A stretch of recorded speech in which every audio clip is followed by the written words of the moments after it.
नमस्कार। वह देख रहे बानी भोजपुरिया दस्तक। विक्रमगंज के नगर चुनाव से पहले जान ली विक्रमगंज में का बा। जी, भोजपुरिया दस्तक के माध्यम से रुआ जानी कि विक्रमगंज में का बा। माई अस्कामनी के दरबार बा, सजल फूल के हार बा, माथा टेकत मर्द मौगी प्रत्याशी उम्मीदवार बा। ए भाई, विक्रमगंज में का बा।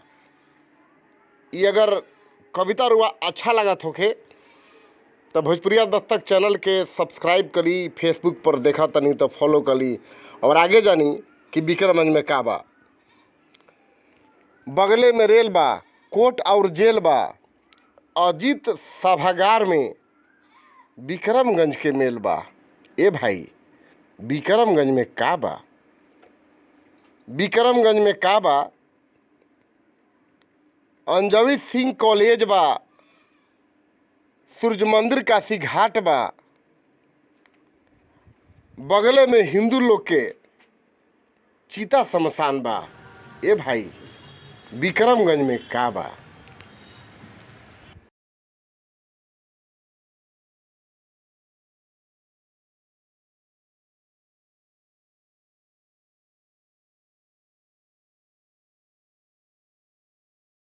अब हई देखी, दुर्गा स्थान बा जहाँ मंदिर के भरमार बा।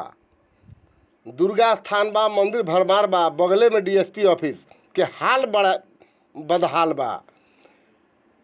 दुर्गा स्थान बा, मंदिर भरमार बा, बगले में डीएसपी ऑफिस के हाल बदहाल बा। अनुमंडल कार्यालय में लोटत सुअर, कुकुर और बिलार बा। ए भाई, विक्रम में का बा।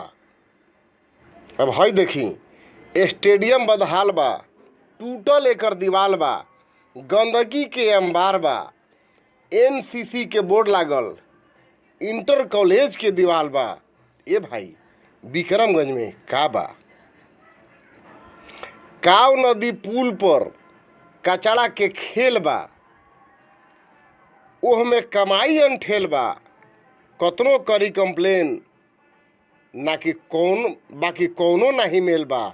ए भाई, विक्रमगंज में का बा। ई जाने के बा तरुआ देखी विक्रमगंज में का बा।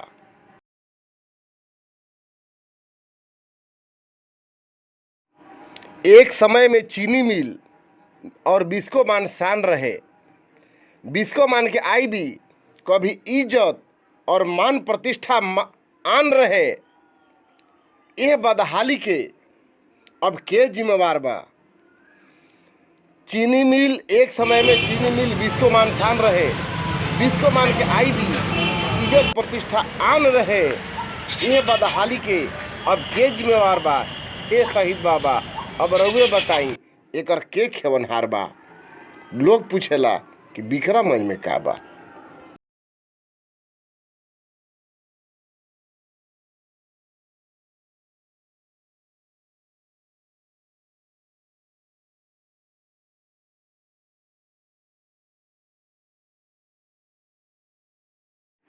रजिस्ट्री ऑफिस पर नाज बा।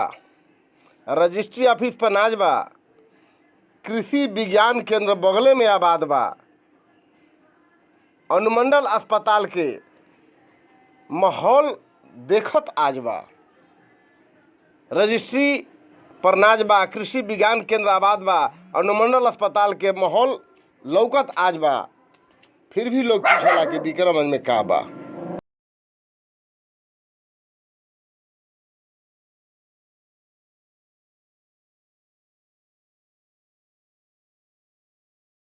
अब एकरा अलावे का भाई जानी कि ना कोनो इंतजाम बा, रोडवे पर जाम बा, धूल उड़त शहर में ना कोनो फरमान बा।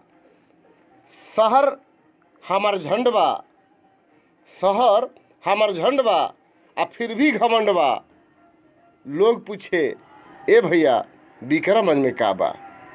ए भैया, विक्रमगंज में का बा। देखत रही रुआ भोजपुरिया दस्तक।